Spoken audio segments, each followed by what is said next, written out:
Hi guys, welcome back. Today I'll be demonstrating text class in Flutter and we'll try to cover as much as possible. Basically, text class allows us to display a string of characters with similar styling. So this should do the job. So as you can see, some basic functions, nothing extraordinary. Same thing that we have done in JavaScript. String functions, I'll just replace it with shanks. Few more like what to lowercase, that will do the job. Okay, so these are few functions that you can actually play with in your text class. Pretty basic. Some other cool things are text align, and text align will be aligned to center, but I don't think you'll see any difference. Okay, you'll see a difference now. Cool. Now if you see, it's centrally aligned. If you have to justify, that will happen for you. If you have to put it on left, that will be on your left. Okay, and then you have overflow, how you actually tackle the text which is going out of your screen. So overflow should be true, I guess. No, what was overflow? Text. Okay, text overflow dot ellipsis. So if you'll see, it will actually put three dots. Why did it put three dots in? Okay, because there is a space, it is putting three dots after this. So if you see, oh, okay, now if you see, the text is flowing out of screen and you'll have three dots applied in the end. You can also fade it in the end, and then there is also flip function. To be honest, I'm not sure what it does till now, so I'll just remove it. Then you have text scale factor. If I say 3.0, it is just going to multiply it with my font size. Here you go. And if I put it back, maybe you will be able to see clearly now. Then you have text direction. Text direction will not actually apply here. It will apply in the row. So I'll tell you how that it should be done in some time. Then you have max lines. So I can put it max lines as 3. Here you go. If I put it as 5, you know what to expect. Then you have soft wrap.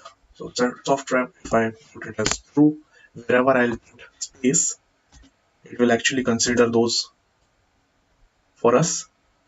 So it will break it over there. Then you have style, new style properties.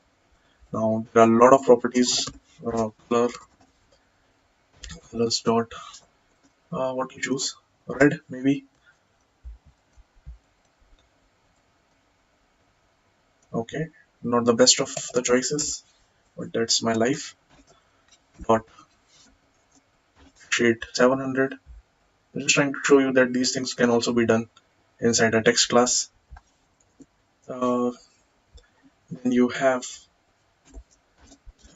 few more things. Font, where did we make any mistake? Font size, if I keep it as 23.0, make sure that text scale factor is commented out, otherwise it will be multiplied. So if I comment it out now and then run it, okay, so that's it. Then you have font style. So font style should be font style dot italics. Okay, I think I should keep the text scale factor as okay. Now it should be normal. Then again, you have font weight. Font weight should be 34.0. No, okay, no, it should be actually bold. it will allow us. So that's, you can keep it as bold or you can keep any weightage, maybe 800. Let's see what happens. Yeah. And then you have font. You have font size. Font size I've already covered. You have font family. Now, guys, this is a tricky one because font family is basically a set of attributes that you want to set for for some function, or if you want to use any custom fonts. So you have to make sure that your pub spec has these entries and you have fonts available. So family is Webdings and fonts are Jokerman, style is italics, and there are 2 3 other things. And then you can either set it over here, font. No, you can set it over here.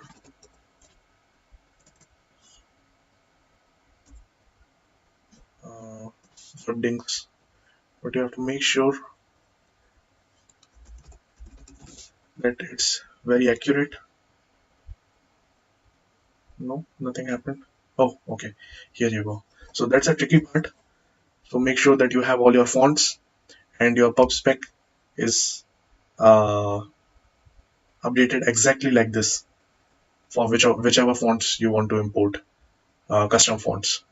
Okay, back to business. Then you have your text style. Then you have your uh, font family is covered. Then you have a couple of other things like rich text, which I'm not covering over here. We'll cover it later. It's not really a part of text field. Then you have your letter spacing 3.0. Okay, I think you saw the difference. Text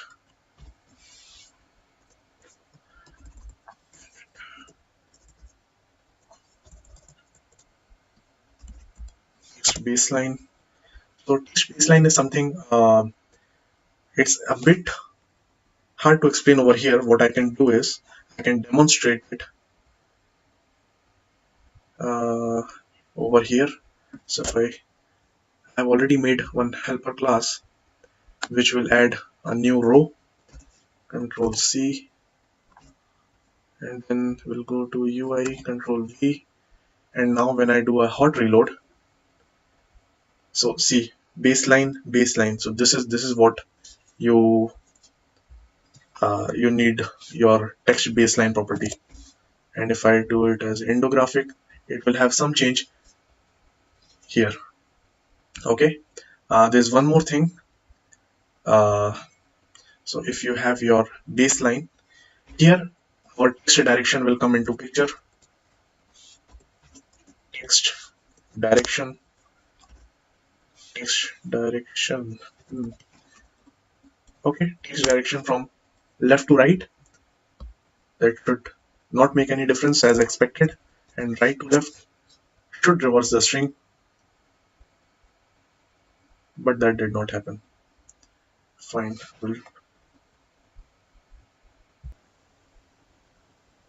So basically text direction relates to how a language is basically written. So Hebrew, Urdu, they are generally written from right to left. So this is what it deals with. So here you can see left to right will be this, and right to left will be this. That's all. Don't ask me why not, because this is something even I'm not sure of where the use can be. It can be for people who are actually writing different languages like Urdu or Hebrew or things like that. I hope you enjoyed this demo. If this was really worth your time, please like the video and subscribe to my channel. Thanks a lot.